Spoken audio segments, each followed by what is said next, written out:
आध्यात्मिक जगत में रुचि रखने वाले देर सबेर परमहंस योगानंद जी के द्वारा लिखी गई पुस्तक योगी कथामृत या ऑटोबायोग्राफी ऑफ अ योगी से रूबरू हो ही जाते हैं।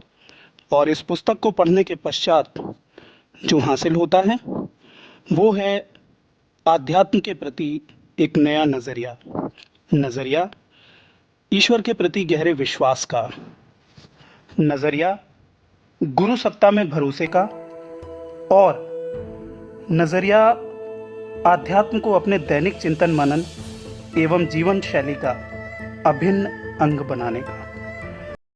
अपनी किताब में योगानंद जी ने बहुत सी ज्ञानवर्धक एवं प्रेरणा देने वाली बातें लिखी, मगर मैं मुख्यतः दो बातों की ओर आपका ध्यान आकर्षित करना चाहूँगा। पहली कि ज्ञान की अग्नि में सुदूर पूर्व के कर्म नष्ट हो जाते हैं, यानी कि जब आपकी दृष्टि सत्य पर टिक जाती है तब पूर्व जन्मों के संचित कर्मों का फल नष्ट हो जाता है और आप उसे भोगने के लिए बाध्य नहीं रह जाते। साथ ही अपने वर्तमान जीवन में हर पल आनंदित रह सकते हैं और अपने जीवन को सत्य में स्थित होकर जी सकते हैं। और दूसरी महत्वपूर्ण बात जो योगानंद जी ने कही वो ये कि मैं अपने जीवन के छोटे से छोटे कार्य में भी ईश्वर की मदद लेता हूँ। जब आप अपने जीवन का छोटा से छोटा कार्य भी ईश्वर को समर्पित करते हुए करते हैं और अपने हर कार्य में ईश्वर की सहायता लेना प्रारंभ कर देते हैं, तब आप उस कार्य से निर्मित होने वाले कर्म बंधन से मुक्त हो जाते हैं। शास्त्रों में कहा गया है कि अच्छा और बुरा दोनों ही एक प्रकार का कर्म बंधन तैयार करता है और मनुष्य की यात्रा बंधनों से परे होने के लिए है, ना कि बंधनों में फंसने के लिए। मतलब कर्म आप पूरी तल्लीनता से करें मगर भाव रूप से ईश्वर को समर्पित कर दें और कर्ता होने के भाव से मुक्त रहें। नमस्कार दोस्तों, मेरा नाम है रवि। आपका स्वागत है हमारे चैनल आयाम पर। सिद्धों की परंपरा में आज हम बात करेंगे प्रेमा अवतार परमहंस योगानंद जी की। परमहंस योगानंद के जीवन से जुड़ी बहुत सी अविस्मरणीय बातें हैं, मगर मैं आपसे कुछ बातें साझा करूंगा जिनके माध्यम से न सिर्फ पारलौकिक जीवन की अभिव्यक्ति होती है बल्कि ईश्वरीय सत्ता या परम चेतना में पूर्ण विश्वास के प्रतिफलन का प्रतिबिंब भी उजागर होता है। पहला वाक्य है, जब परमहंस योगानंद बाल्यावस्था में अपनी बहन के साथ छत पर थे और पतंगों को उड़ता हुआ देख रहे थे, उन्होंने प्रार्थना की कि एक पतंग मुझे भी मिल जाए और जल्द ही एक पतंग कटकर उनकी छत पर आ गिरी। तब उनकी बहन ने उनसे कहा कि अगर दोबारा भी ऐसा होता है तो मैं मान लूंगी कि तुम्हारी प्रार्थना कार्य करती है। योगानंद जी ने फिर से प्रार्थना की और शीघ्र ही एक पतंग उनकी छत पर आ गिरी। उनकी बहन छत से नीचे भाग आई और मां से कहा कि मां, मुकुंद तो जादूगर हो गया है। दूसरा वाक्य है, जब योगानंद जी के बड़े भाई ने उन्हें समझाना चाहा कि वे ये सन्यास वगैरह के चक्कर में अपना जीवन बर्बाद कर रहे हैं, तब उन्होंने यह व्यक्त किया कि वे ईश्वर में अडिग आस्था रखते हैं। उनके बड़े भाई ने कहा कि तुम्हारी किस्मत अच्छी है कि अभी तक तुम्हें कोई बुरा वक्त नहीं देखना पड़ा और शायद इसीलिए तुम बड़ी बड़ी बातें कर रहे हो। इस वार्तालाप के दौरान परमहंस योगानंद, उनका मित्र जितेंद्र और उनके बड़े भाई अनंत आगरा में मौजूद थे। यह अनंत का घर था जिनका ट्रांसफर अभी हाल ही में कोलकाता से आगरा हुआ था। अनंत ने योगानंद को समझाने का प्रयास किया कि उन्हें सांसारिक जीवन की तरफ ध्यान देना चाहिए, परंतु योगानंद उनकी बातों से प्रभावित होते हुए प्रतीत ना हुए। तब उनके बड़े भाई ने उनके समक्ष एक शर्त रखी, जिसके गवाह योगानंद के मित्र जितेंद्र भी बने। अनंत ने शर्त रखी कि यदि योगानंद पास ही स्थित वृंदावन शहर, जो कि हिंदुओं की विशेष आस्था का केंद्र भी है, का भ्रमण बिना किसी पैसे के करके, भोजन पानी करके और बिना किसी को अपनी कठिनाई के विषय में बताए वापस रात के 12 बजे तक घर आ गए, तो अनंत स्वयं परमहंस योगानंद से क्रिया योग में दीक्षा ले लेंगे। दोस्तों, याद रहे कि अनंत एक सांसारिक दृष्टिकोण रखने वाले व्यक्ति थे और उनकी नजर में एक नए व्यक्ति के लिए अजनबी शहर में इस शर्त को पूरा कर पाना नामुमकिन था। योगानंद ने शर्त स्वीकार कर ली। उनके भाई ने योगानंद और उनके मित्र जितेंद्र को एक तरफ की यात्रा के टिकट खरीद कर दे दिए और साथ यह भी चेक कर लिया कि कहीं दोनों ने गुप्त तरीके से कोई पैसे तो नहीं छिपा रखे। दोनों मित्र ट्रेन में बैठ गए और ट्रेन अपने गंतव्य स्थान के लिए प्रस्थान कर दी। जब यात्रा समाप्त होने वाली थी, उससे पहले ट्रेन एक स्टेशन पर रुकी और ट्रेन के उसी डिब्बे में जिसमें दोनों मित्र बैठे हुए थे, दो नए यात्री उनके समक्ष आकर बैठ गए और कुछ ही देर में अपनी ओर से दोनों मित्रों से वार्तालाप प्रारंभ कर दी। उन्होंने कहा, महाशय, आप दोनों भगवान श्री कृष्ण के प्रेम में घर छोड़कर निकले हुए युवक प्रतीत होते हैं। नवागंतुकों ने कहा कि हम यहाँ पर किसी अतिथि को लेने आए थे, परंतु किसी कारण वे ना आ सके। आपसे गुजारिश है कि आप उनके स्थान पर हमारा आतिथ्य स्वीकार करें और कृपा करके हमारे साथ चलें। योगानंद जी ने उनका आतिथ्य स्वीकार कर लिया और ट्रेन से उतरने के पश्चात दोनों मित्र ट्रेन में मिले मुसाफिरों के साथ हो लिए। तत्पश्चात उन्हें एक आश्रम ले जाया गया, जहां पर गौरी नाम की एक महिला साध्वी से उनका साक्षात्कार कराया गया। गौरी माँ को योगानंद जी के साथ हाल ही में मिले सहयात्रियों ने पूरा वृत्तांत सुनाया। माँ ने बहुत प्रेम से योगानंद जी और उनके मित्र जितेंद्र को भोजन कक्ष में बिठाया।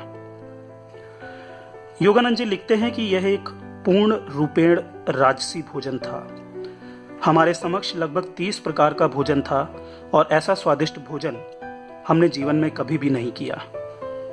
यहाँ दोनों मित्रों ने भोजन किया और ससम्मान आश्रम से विदाई ली। आश्रम से निकलकर चूंकि धूप बहुत तेज थी, वे एक कदम के वृक्ष की छांव में खड़े हो गए। तुरंत ही जितेंद्र ने योगानंद जी से कहा कि भोजन तो हमें भाग्य से प्राप्त हो गया, परंतु बिना पैसे के हम वृंदावन की सैर कैसे करेंगे। योगानंद जी ने कहा कि पेट में भोजन पहुंचते ही तुम ईश्वर को भूल गए, वो हमारी सहायता अवश्य करेंगे। जितेंद्र और योगानंद जी की वार्तालाप चल ही रही थी, तभी उनके सामने एक बग्घी आकर रुकी।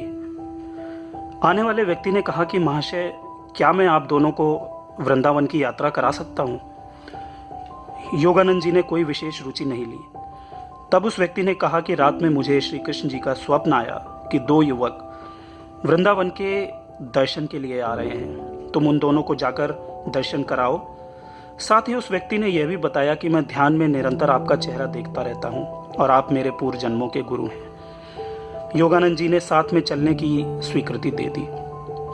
इस व्यक्ति ने उन्हें पूरे वृंदावन का दर्शन कराया। शाम होने के पश्चात उसने उन्हें मिठाइयाँ खरीद कर दी, योगानंद जी को रुपए भी दिए और वापसी यात्रा के लिए टिकट भी खरीद कर दिया। आगरा प्रस्थान से पहले योगानंद जी ने उस व्यक्ति को क्रिया योग में दीक्षित किया।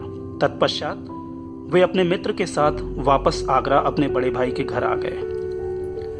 उनके मित्र जितेंद्र ने उनके बड़े भाई अनंत को पूरा वृत्तांत सुनाया और वे न सिर्फ निरुत्तर हुए बल्कि आध्यात्मिक रूप से बहुत ही अधिक प्रभावित भी हुए। उन्होंने बड़ा भाई होते हुए भी योगानंद जी से क्रिया योग में दीक्षा प्राप्त की। तीसरा वाक्य है, जब योगानंद जी अपनी सबसे बड़ी बहन के घर कोलकाता गए, उनकी बड़ी बहन उनके समक्ष रोने लगी और कहा कि मुकुंद, मुझे कहना तो नहीं चाहिए, परंतु तुम्हारे जीजा अक्सर मेरे समकक्ष साधु संतों का मजाक उड़ाते हैं। योगानंद जी ने कहा कि कल मैं दक्षिणेश्वर जा रहा हूं, आप जीजा को वहां चलने के लिए तैयार कर लीजिएगा। सुबह तीनों लोग मंदिर के लिए निकल पड़े। उनके जीजा ने कहा कि लगता है ये यात्रा मेरे हृदय परिवर्तन के लिए है। वे लोग सुबह सुबह मंदिर पहुंच गए। मंदिर पहुंचने से पहले रास्ते में उनके जीजा ने कहा कि मेरे भोजन की व्यवस्था करना तुम्हारी जिम्मेदारी है। योगानंद जी ने कहा कि मां सब व्यवस्था कर देगी। मंदिर पहुंचने के पश्चात योगानंद जी ध्यान में बैठ गए और तकरीबन 6 घंटे तक ध्यान में बैठे रहे, जहां पर उन्हें एक गहरा आध्यात्मिक अनुभव भी हुआ और मां काली ने उन्हें प्रतिमा से निकलकर सजीव दर्शन दिए। जब योगानंद जी ध्यान से उठे तो उनके जीजा बहुत ही क्रोधित थे। उनके जीजा ने कहा कि मूर्ख, तुम 6 घंटे से आंख बंद करके बैठे हुए हो और तुमने भोजन की व्यवस्था के लिए मंदिर के अधिकारियों से कोई बात भी नहीं की। योगानंद जी ने फिर से कहा कि मां सब संभाल लेगी। इस बात पर उनके जीजा और भी क्रोधित हो गए और इसी वार्तालाप के मध्य मंदिर का पुजारी वहां आया और उसने कहा कि बेटा, मैं तुम्हें सुबह से ध्यान में बैठा देख रहा हूं।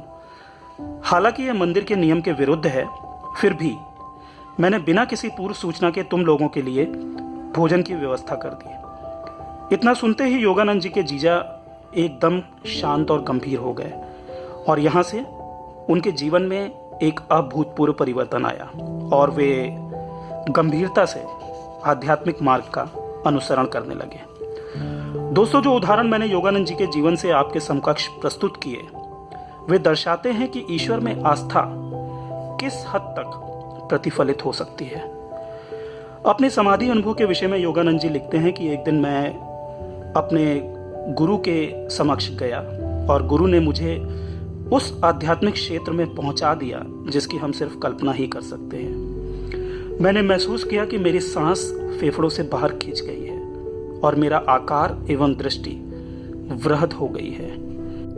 मैं आंखें बंद होने के बावजूद भी अपने चारों तरफ देख पा रहा हूं। मेरी दृष्टि सांसारिक सीमा को लांघती हुई ब्रह्मांडीय स्तर पर वृहत होने लगी और धीरे धीरे पृथ्वी, तारामंडल और आकाश गंगाओं को अपने भीतर समाहित कर लिया और फिर सब कुछ प्रकाशमयी स्पंदन के रूप में परिवर्तित हो गया।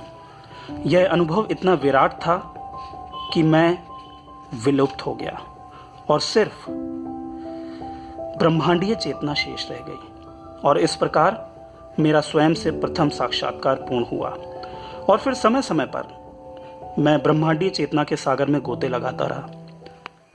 दोस्तों, वैसे तो योगानंद जी की पुस्तक योगी कथामृत या ऑटोबायोग्राफी ऑफ अ योगी में बहुत से अभूतपूर्व एवं अविस्मरणीय उदाहरण हैं जिनसे आध्यात्म के विभिन्न आयामों का पता चलता है, परंतु जो उदाहरण मैंने आपके समक्ष प्रस्तुत किए वे जीवन में आध्यात्मिक अग्नि प्रज्वलित करने के लिए पूर्ण रूप से सक्षम हैं। यदि हम ऐच्छिक रूप से ईश्वरीय मार्ग का अवलंबन करते हैं तो ईश्वरीय सत्ता निश्चित तौर पर हमारा मार्ग प्रशस्त करती है।